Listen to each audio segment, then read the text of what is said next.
నమస్కారం. G3 news వార్తలకు స్వాగతం. ముందుగా వార్తల్లోని ముఖ్యాంశాలు. 2026-27 బడ్జెట్ రూపకల్పనపై నీతి ఆయోగ్లో ప్రధాని భేటీ. ఆర్థిక వృద్ధి, పెట్టుబడులపై నిపుణులతో ప్రధాని చర్చ. ఉపాధి సృష్టి, డిజిటల్ ఎకనామీపై కీలక సూచనలు. రైతులు, ఎంఎస్ఎంఈలపై దృష్టితో బడ్జెట్ అవసరమన్న అభిప్రాయం. బనకచెర్లకు అనుమతులు వచ్చినా స్పందన లేదని హరీష్ రావు విమర్శ. నీటి హక్కుల విషయంలో ప్రభుత్వం విఫలమైందని ఆరోపణ. రాష్ట్ర ప్రయోజనాలు పక్కన పెట్టారని హరీష్ రావు వ్యాఖ్య. తెలంగాణ నీటి హక్కులపై పోరాటం కొనసాగుతుందని స్పష్టం.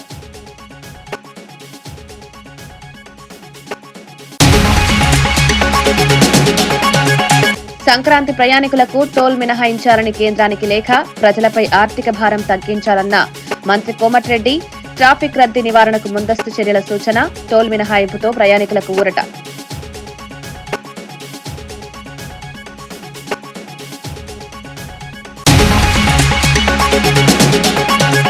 స్కీమ్ల పేర్లు మార్చి ప్రయోజనాలను మోసం చేస్తున్నారన్న వేణుగోపాలకృష్ణ విమర్శ.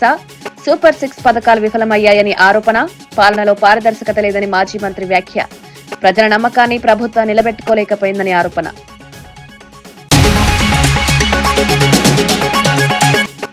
చట్టసభల్లో బీసీలకు 54% రిజర్వేషన్లు లేకపోవడం అన్యాయమన్న ఆర్ కృష్ణయ్య. ప్రైవేట్ రంగంలో బీసీలకు ప్రాతినిధ్యం లేదని విమర్శ. కులగణన ద్వారానే సామాజిక న్యాయం సాధ్యమని డిమాండ్. జనాభా ఆధారంగా రిజర్వేషన్లు అమలు చేయాలని పిలుపు. బనకచెర్ల ప్రాజెక్టుకు అవసరమైన కీలక అనుమతులు సిడబ్ల్యూసీ నుంచి వచ్చాయని, అయినా తెలంగాణ ప్రభుత్వం స్పందించకపోవడం ఆశ్చర్యకరమని మాజీ మంత్రి హరీష్ రావు విమర్శించారు. అనుమతులు వచ్చినా ప్రభుత్వం పడుకున్నట్లు నటిస్తోందా అంటూ ఘాటు వ్యాఖ్యలు చేశారు. రేవంత్ రెడ్డి రాజకీయ ప్రయోజనాలకే పరిమితమై రాష్ట్ర ప్రయోజనాలను విస్మరిస్తున్నారని ఆరోపించారు. గురువుకు గురుదక్షిణ ఇస్తున్నాడా అంటూ వ్యక్తిగత విమర్శలు చేస్తున్నాడు. ఆంధ్ర అల్లుడున్నంత మాత్రాన నీళ్లను అక్కడికి మళ్లించాలా అని ప్రశ్నించారు. నీటి వనరుల విషయంలో తెలంగాణకు అన్యాయం జరగనివ్వమని స్పష్టం చేశారు. రాష్ట్ర హక్కుల కోసం గట్టిగా పోరాడాల్సిన అవసరం ఉందన్నారు. ఈ ఉత్తరం చూస్తే తెల్లారే ఒంటికాల మీద లేస్తాడు, ఢిల్లీలో అవసరమైతే ధర్నా పెడతాడు. కేంద్ర ప్రభుత్వం ప్రధానమంత్రిని కలవాలి, మన ఎంపీలు పార్లమెంట్లో లొల్లి పెట్టాలి. మరి అసలు ఈ లెటర్ రాలేదా? మీరు పని చేస్తున్నారా, నిద్రపోతున్నారా నాకు తెలియదు. వచ్చినా కూడా కళ్ళు మూసుకున్నారా? I don't know. బట్ ఇది నేను ఇప్పుడు బయట పెడతా ఉన్నా. ఆల్రెడీ గోదావరి బనకచెర్లకు సిడబ్ల్యూసీలో అత్యంత కీలకమైన అనుమతి రానే వచ్చింది, ఇచ్చేసింది కేంద్ర ప్రభుత్వం. ఇది అంతర్రాష్ట్రీయ మామ్లే. చెర్లైనా పోలవరం నల్లమల సాగర్ అయినా ఒకటే, గవే నీళ్లు, గదే సోర్సు. పోలవరంకి వెళ్ళి తీసుకుపోతారు. ఇక్కడ ఏమైంది, నీటి లభ్యత ఉన్నది, నీళ్లు తీసుకుపోవచ్చు అని క్లియరెన్స్ ఇచ్చేసారు. అసలు ఎంత ఘోరము! ఏం చేస్తున్నారు మీరు? నిద్రపోతున్నారా? ఉత్తమ్ కుమార్ రెడ్డి పొద్దుగాలేస్తే మమ్మల్ని తిట్టుడేనా? రేవంత్ రెడ్డి ఎప్పుడు లాగుల తొండలు జరుగుతా, లేకపోతే ఏందో అంటాడు కదా, ఇంకా మెడల పేగులు వేసుకుంటా, గోటీలాడుతా, ఈ చిల్లర మాటలేనా? నువ్వేమన్నా రాష్ట్ర ముఖ్యమంత్రిగా రాష్ట్ర ప్రయోజనాలు ఏమైనా కాపాడేది ఉన్నదా లేదా? అసలు నువ్వు ఆ కుర్చీలో కూర్చున్నది ఆంధ్రాకు వత్తాసు పలకడానికా, బాబు గారికి గురుదక్షిణ చెల్లించడానికా, తెలంగాణ నీళ్లు ఆంధ్రాకు దోచిపెట్టడానికా? ఆంధ్ర అల్లుడున్నంత మాత్రాన ఆంధ్రాకు నీళ్ళు ఇస్తారు ఎవడన్నా? నీకు అల్లుడు ఆంధ్రనేమో కానీ నువ్వు ముఖ్యమంత్రి రాష్ట్రానికి కదా. ఇందులో అదే డాక్యుమెంటు పేజ్ 2 హైలైట్ చేసి చూపిస్తున్నా మీకు నేను. ఇది మీ అందరికీ కూడా షేర్ చేస్తా ఈ document. State government has used the discharge data of Godavari at Polavaram site for the period from 1980-81 to 2020-23. Based on this discharge data, the state government has assessed the availability of flood water as under. In excess of 1 lakh cusecs of flood flow, and after deducting the demands of ongoing Chintalapudi, Uttarandhra Sujala Sravanti lift irrigation schemes from Polavaram spillway, during the period from July to October, ఎన్ని టీఎంసీల నీళ్ళు ఉంటాయంటే 790 టీఎంసీలు ఉంటాయని లెక్క తెలిసిండ్రు. In excess of 3 lakh cusecs of flow during July to August and 1 lakh cusecs of flow during September to October, and after deducting the demands of ongoing Chintalapudi and Uttarandhra Sujal Sravanti lift irrigation schemes from Polavaram spillway 418 టీఎంసీలు ఉంటాయి. అంటే 1,00,000 క్యూసెక్కుల flood పైన పోలవరం మీద ఎంత ఉంటాయి అంటే 790, 3,00,000 క్యూసెక్కుల మీద ఫ్లడ్ ఎంత ఉంటుంది అంటే 418 టీఎంసీలు ఉంటాయి అని లాస్ట్కి వాళ్ళ కంక్లూజన్ నేను చదివేది. As the proposed diversion of 200 TMC of flood water from Godavari river during the period from July to October after deducting the demands of aforesaid lift irrigation schemes in both the above mentioned cases is lower than the availability of flood water, 75% dependability discharge of Polavaram Dam. Therefore, the proposal appears to complain to Annex G of the GWTD decision. Signed by Manoj Kumar, date 30 July 2025, సమయం 1:37 సంక్రాంతి పండుగకు వెళ్లి వచ్చే వాహనాలపై toll వసూలు చేయొద్దని కోరుతూ మంత్రి కోమటిరెడ్డి కేంద్ర మంత్రి నితిన్ గడ్కరీకి లేఖ రాశారు. పండుగల సమయంలో సుదీర్ఘ ప్రయాణాలు చేసే ప్రజలకు ఆర్థిక భారం తగ్గించాలన్నదే లక్ష్యమన్నారు.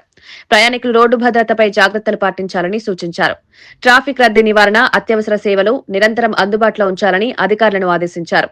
పండుగ వేళల్లో ప్రజలకు ఇబ్బందులు తలెత్తకుండా కేంద్రం సహకరించాలని విజ్ఞప్తి చేశారు. ఈ నిర్ణయం అమలైతే లక్షలాది ప్రయాణికులకు ఊరట కలుగుతుందన్నారు.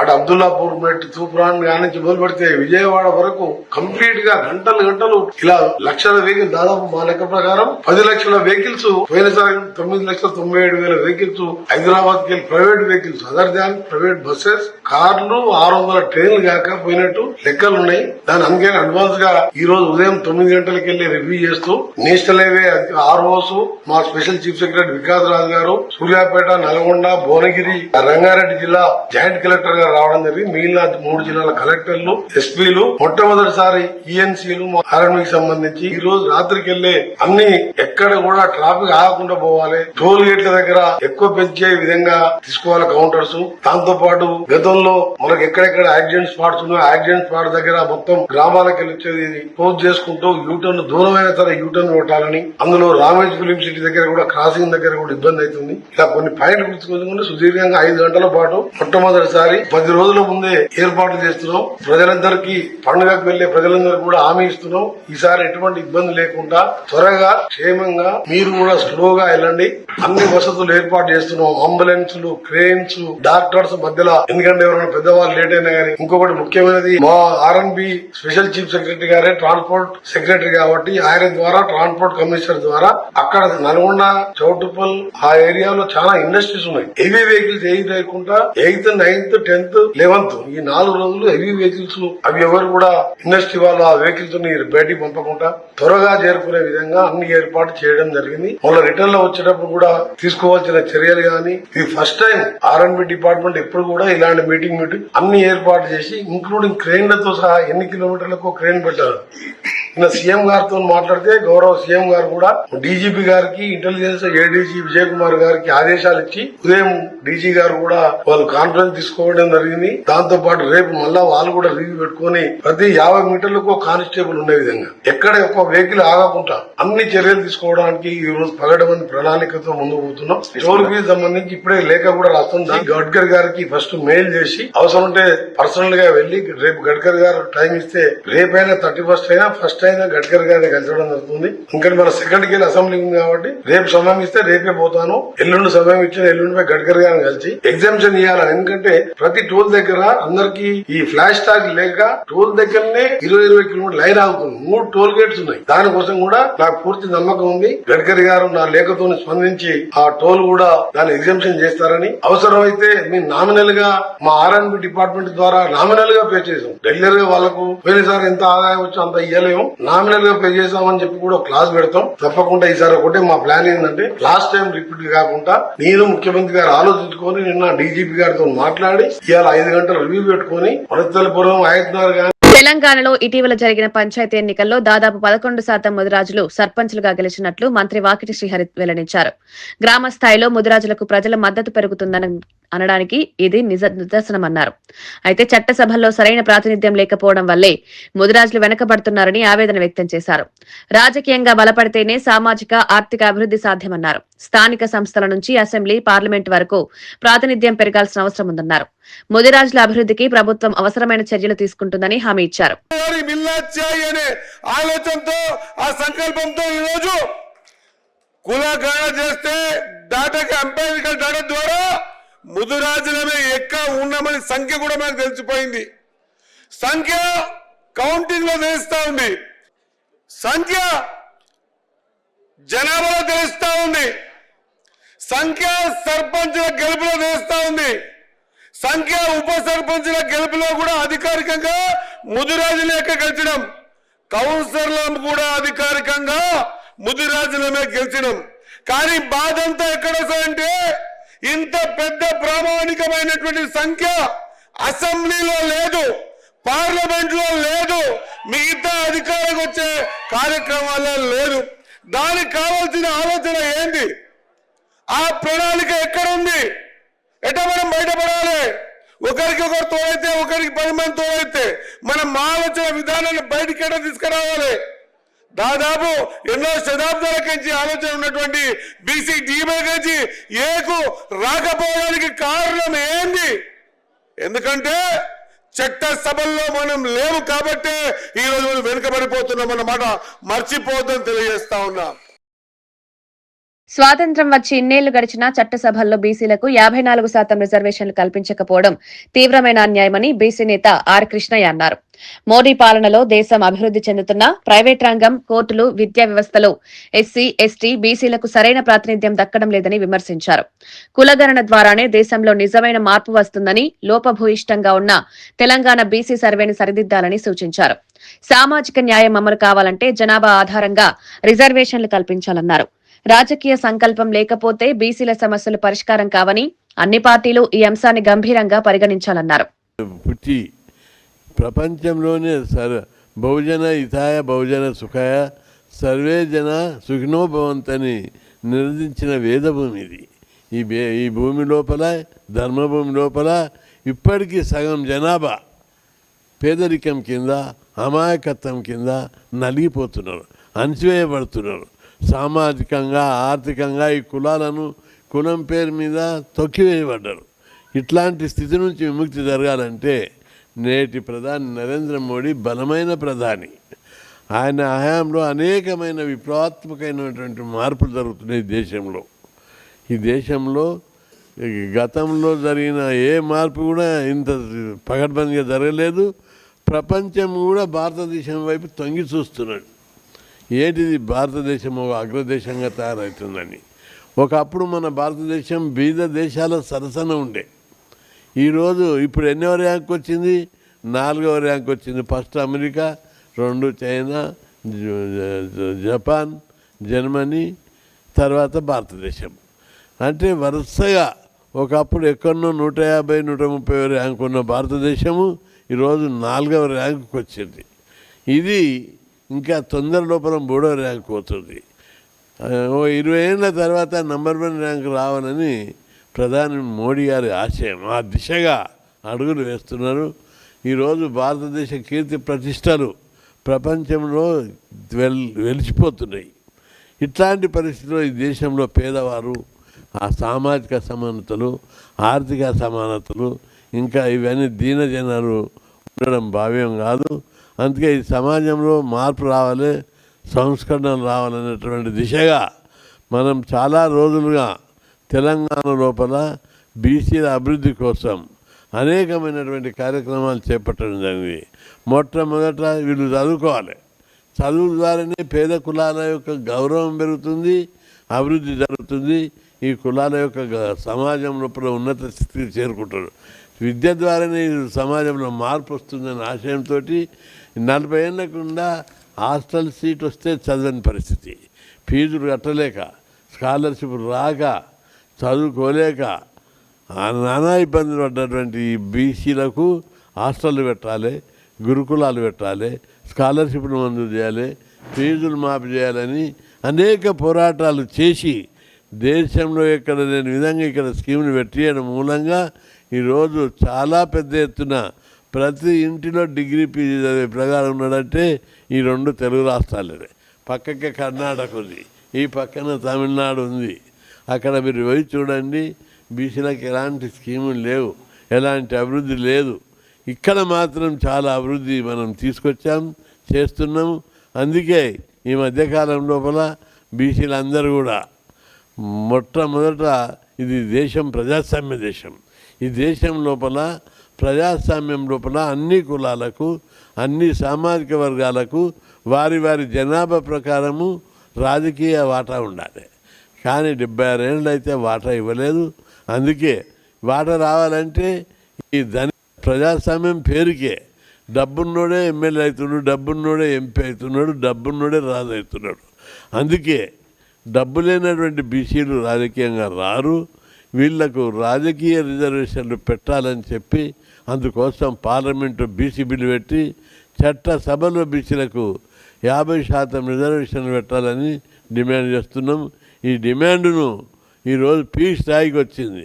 తెలంగాణ కూడా మీరు చూస్తున్నారు, పంచాయతీరాజ్లో 42% రిజర్వేషన్లు పెట్టాలని అక్కడ ఉవ్వెత్తున ఉద్యమం ఇచ్చిపడ్డది.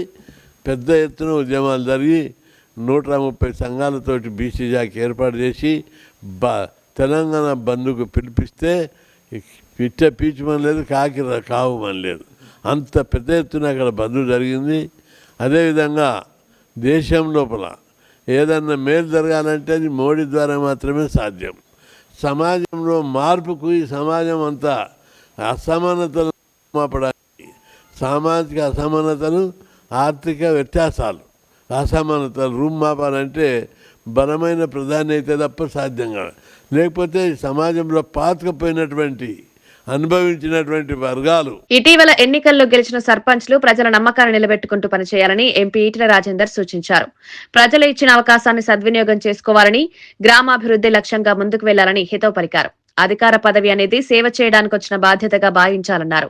ప్రజలకు నోట్లో నాలుకలా ఉండి వారి సమస్యలను వెంటనే పరిష్కరించే ప్రయత్నం చేయాలని సూచించారు. రాజకీయ భేదాలు పక్కన పెట్టి గ్రామ సంక్షేమం కోసం ఐక్యంగా పనిచేయాలన్నారు. ప్రజల ప్రేమ, గౌరవం పొందడంలో సర్పంచ్లే ముందుండాలన్నారు.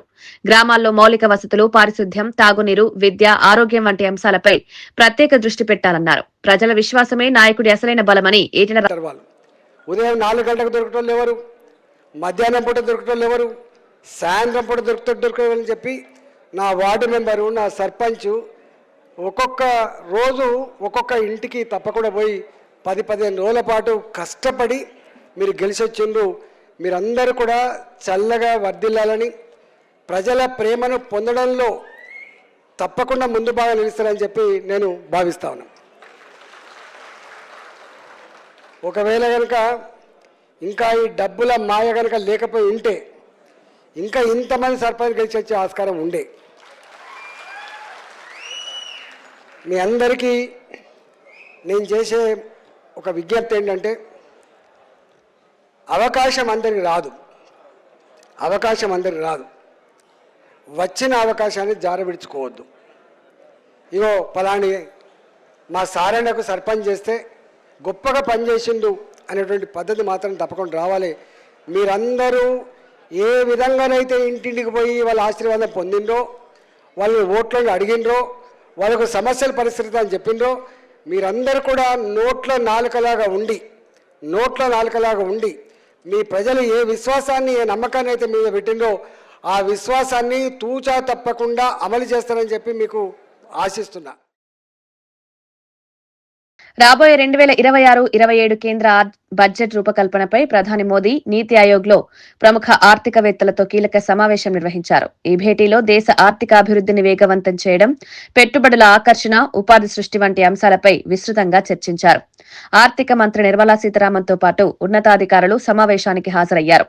వృద్ధి రేటు పెంపు, మౌలిక వసతుల అభివృద్ధి, డిజిటల్ ఎకనామీ బలోపేతం వంటి అంశాలపై సూచనలు తీసుకున్నారు.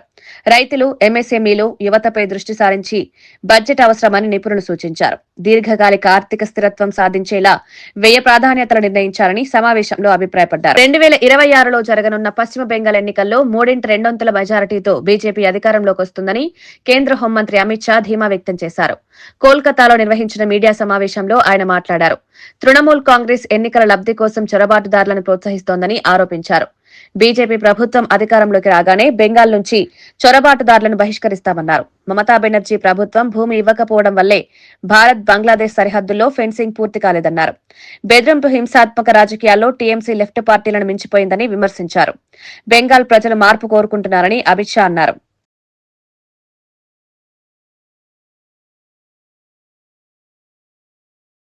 कांग्रेस के 15 साल के शासन में भय, भ्रष्टाचार और कुशासन और विशेषकर घुसपैठ से बंगाल की जनता भयभीत भी है। बंगाल की जनता को और वादा भी करना चाहते हैं कि मोदी के नेतृत्व में बंगाल में भारतीय जनता पार्टी की सरकार बनने के साथ ही यहाँ की विरासत को हम पुनर्जीवित करेंगे और गरीब कल्याण जो बंगाल का आज बहुत महत्वपूर्ण मुद्दा बना है, यहाँ पर भी गरीब कल्याण को प्राथमिकता दी जाएगी। एक ऐसी मजबूत राष्ट्रीय ग्रिड बनाएंगे जो बंगाल से घुसपैठ को समाप्त कर दे। इंसान छोड़ दीजिए, परिंदा भी पैर नहीं मार पाए, इस प्रकार की एक मजबूत ग्रिड की रचना हम करेंगे और न केवल घुसपैठ रोकेंगे, सारे घुसपैठियों को चुन चुन कर भारत के बाहर निकालने का काम भी భారతీయ జనతా పార్టీకి బంగాల్ సర్కార్ స్కీమ్ల పేర్లు మార్చి ప్రజలను మోసం చేయడంలో చంద్రబాబు ప్రభుత్వం విజయవంతమైన పాలనలో మాత్రం పూర్తిగా విఫలమైందని మాజీ మంత్రి చెల్లిపోయిన వేణుగోపాలకృష్ణ విమర్శించారు. సూపర్ 6 అంటూ ప్రకటించిన పథకాలన్నీ అట్టర్ ఫ్లాప్ అయ్యాయన్నారు. స్కీములు లేవు కానీ స్కామ్లు మాత్రం విస్తృతంగా జరుగుతున్నాయని ఆరోపించారు. ప్రజల సంక్షేమం పక్కన పెట్టి పేరు మార్పులతోనే పాలన సాగిస్తున్నారని మండిపడ్డారు. ఎన్నికల హామీల అమలులో ప్రభుత్వం ఘోరంగా విఫలమైందన్నారు. ప్రజలిచ్చిన నమ్మకాన్ని నిలబెట్టలేకపోతే పాలకులకు ప్రజలే బుద్ధి చెప్తారని హెచ్చరించారు. పాలనలో పారదర్శకత లేకపోవడమే రాష్ట్రానికి నష్టం కలిగిస్తోందన్నారు. ఆయన చేసిన ప్రతి అంశము రాజధాని నిర్మాణంలో స్కామ్, కాంట్రాక్టర్లకు పెంచి బిడ్లు కన్ఫర్మ్ చేసి కమిషన్లు తీసుకోవడం ప్రపంచం అంతా చూస్తూ ఉంది. కంపెనీలకు స్థలాల కేటాయింపు పేరుతో 99 పైసలకి భూములు లీజుకిచ్చి కోట్లాది రూపాయల భూముల్ని తన వాళ్ళకి అప్పచెప్పడం ద్వారా తాను పొందుతున్నటువంటి లాభం గురించి ప్రజలు చర్చించుకుంటున్నారు.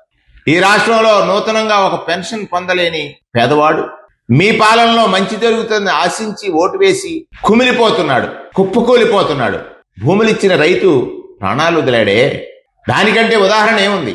మీరు మోసం చేశారంటానికి, మీ ప్రభుత్వం బాధ్యతారాహిత్యంగా పనిచేసిందని అంటానికి. భూమినిచ్చిన రైతు వాగులో నాకు పట్టా ఇస్తారా, నా ఇల్లు నేను ఇవ్వనని చెప్పి ప్రాణాలు వదిలాడే. ఇంతకంటే వైఫల్యం ఏముంది? మీకు లాభం చేకూరే ప్రతి పనిలోనూ స్వార్థమే ఉంది తప్ప ప్రజలకు ప్రయోజనం లేదని ప్రజలు చర్చించుకుంటున్న విషయాన్ని చంద్రబాబు నాయుడు గారు గమనించాలి. మీరొక్కడేనా ఆశిస్తున్నారు ఈ రాష్ట్రంలో భయాన్ని సృష్టించాలి, ఈ రాష్ట్రంలో వ్యవస్థలన్నింటినీ కూడా గుప్పిట్లో పెట్టుకోవాలి అనేటువంటి ఆలోచన? నేను అడుగుతున్నాను, నేను కోరుతున్నాను, ఈ రాష్ట్రంలో యూనిఫారం వేసుకున్న పోలీస్ శాఖను గాని, ప్రజాధనంతో ప్రజల దగ్గర గౌరవం పొందేటువంటి ఉద్యోగ వ్యవస్థలను గాని మీరు ప్రజలకు జవాబుదారీ. ఈ ప్రభుత్వం మీకు జీతాలు ఇస్తున్నా, మీకు హోదాలిచ్చి గౌరవాన్ని పెంపొందిస్తున్నా దానికి కారణం ప్రజలు. మీరు పనిచేయాల్సింది ప్రజలకు జవాబుదారీగా. ప్రజా సమస్యలు తెలిసిన మీరు వాటి పరిష్కారం కోసం ఎక్కడైనా అలసత్వం గాని లోపం గాని చేస్తే నష్టపోతారు ప్రజలు. మీ వృత్తి ధర్మానికి అది విఘాతం, మీ వృత్తి ధర్మానికి అది చెడు. ఇవాళ పాలకుడు నిర్ణయాలకి జీవనశైలి మార్పులు, ఆహారపు అలవాట్ల కారణంగా ప్రజల్లో క్యాన్సర్ కేసులు పెరుగుతున్నాయని ఎంపీ భరత్ ఆందోళన వ్యక్తం చేశారు. విశాఖలోని మహాత్మాగాంధీ క్యాన్సర్ ఆసుపత్రిలో ట్రోమోథెరపీ మిషన్ ను ఆయన ప్రారంభించారు. ఆధునిక వైద్య సాంకేతికతతో క్యాన్సర్ చికిత్స మరింత సమర్థవంతంగా మారుతుందన్నారు. ముందస్తు గుర్తింపు, అవగాహన ద్వారానే క్యాన్సర్ నియంత్రించవచ్చన్నారు. ఆరోగ్యకరమైన ఆహారం, వ్యాయామం, అలవాట్లు మార్పు అవసరమని సూచించారు. క్యాన్సర్ చికిత్సలో విశాఖ కేంద్రం కీలక పాత్ర పోషిస్తుందన్నారు. ప్రజలకు నాణ్యమైన వైద్య సేవలు అందించడమే ప్రభుత్వ లక్ష్యమని ఎంపీ భరత్ స్పష్టం చేశారు. ఇవాళ మొదటి టోమోథెరపీ ఎక్విప్మెంట్ ఇవాళ మహాత్మా గాంధీ హాస్పిటల్ విశాఖపట్నంలో ప్రారంభించడం జరిగింది. క్యాన్సర్ వ్యాధి విపరీతంగా సమాజంలో పెరుగుతుంది. అనేక కారణాల వల్ల మధ్యతరగతి కుటుంబాలు, పేద కుటుంబాలకు వచ్చినప్పుడు ఆరోగ్యశ్రీ కవర్ చేసిన ఒకసారి ట్రీట్మెంట్ అయిపోయిన తర్వాత కొన్ని నెలల తర్వాత మళ్ళీ క్యాన్సర్ వస్తే ఆ రెండోసారి మళ్ళీ ఆరోగ్యశ్రీ ఒకవేళ కవర్ చేయకపోతే ఒకరు వాళ్ళ ఇల్లు వాళ్ళ ఆస్తి అన్నీ పోగొట్టుకుని రోడ్డు మీదకి వచ్చే పరిస్థితి ఇవాళ చాలా కుటుంబాల్లో చూస్తున్నాము. సో ఇది చాలా బాధాకరమైన ఇష్యూ. అండ్ దీన్ని ఎట్లా మనం ట్యాకిల్ చేయాలి, మేము బస తారకంలో కూడా ఆలోచిస్తున్నాము, ఇక్కడ మహాత్మా గాంధీ హాస్పిటల్ కూడా ఆలోచిస్తున్నారు. So good, I'm happy that ఇట్లాంటి ఒక ఎక్విప్మెంట్ ఇక్కడ ఇన్స్టాల్ అయింది అని we wish the hospital all the best. But ప్రధానంగా హాస్పిటల్ కూడా కోరేది ఏంటి అంటే భారతదేశపు తదుపరి తరం ధ్రువ్ ఎన్జీ హెలికాప్టర్ ను పౌర విమానయాన శాఖ మంత్రి రామ్మోహన్ నాయుడు బెంగళూరులో అధికారికంగా ప్రారంభించారు. హిందుస్థాన్ ఏరోనాటిక్స్ లిమిటెడ్ అభివృద్ధి చేసిన ఈ హెలికాప్టర్ సివిల్ ఏవియేషన్ మార్కెట్ ను లక్ష్యంగా చేసుకుని రూపొందించారు.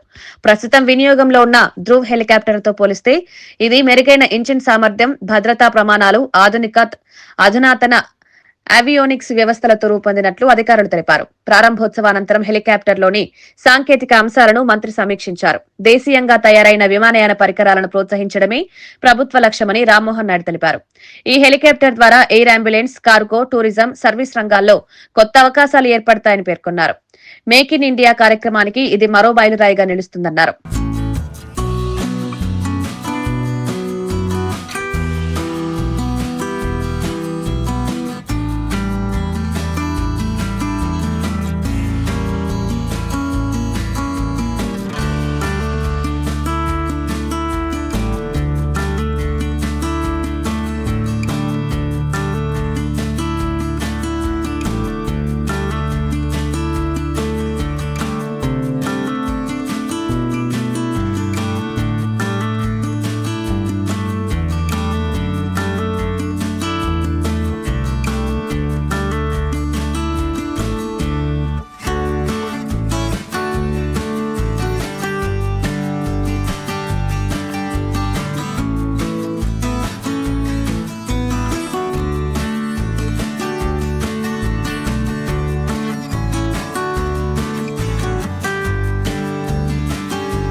వచ్చే భక్తులకు ఎలాంటి ఇబ్బందులు కలగకుండా అన్ని ఏర్పాట్లు చేయాలని ప్రభుత్వ విప్ ఆది శ్రీనివాస్ అధికారులకు సూచించారు.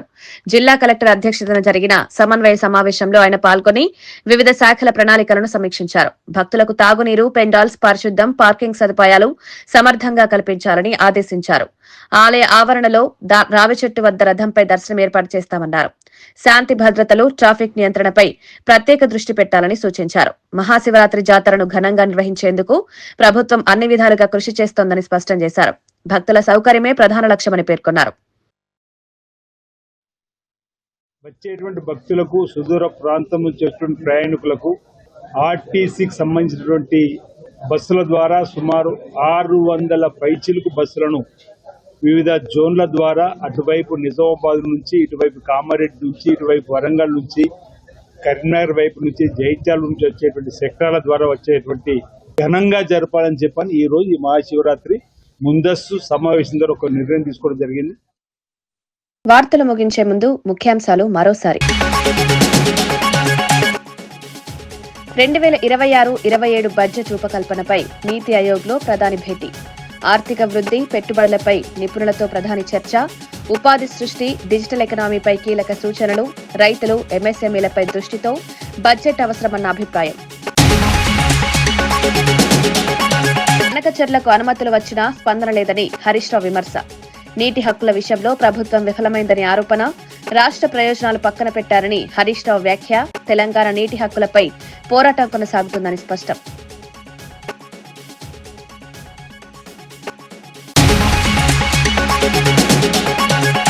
సంక్రాంతి ప్రయాణికులకు టోల్ మినహాయించాలని కేంద్రానికి లేఖ. ప్రజలపై ఆర్థిక భారం తగ్గించాలన్న మంత్రి కోమటిరెడ్డి. ట్రాఫిక్ రద్దీ నివారణకు ముందస్తు చర్యల సూచన. టోల్ మినహాయింపుతో ప్రయాణికులకు ఊరట.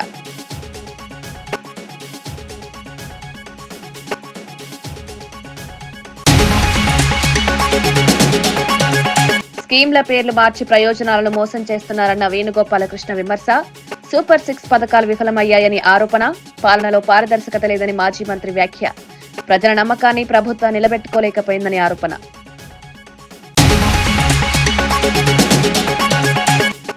చట్టసభల్లో బీసీలకు 54% రిజర్వేషన్లు లేకపోవడం అన్యాయమన్న ఆర్ కృష్ణయ్య.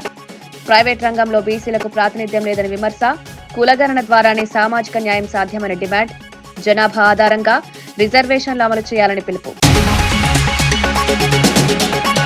ఇవి ఈనాటి వార్తా విశేషాలు. మరో బులెటిన్లో మళ్ళీ కలుద్దాం. నమస్కారం.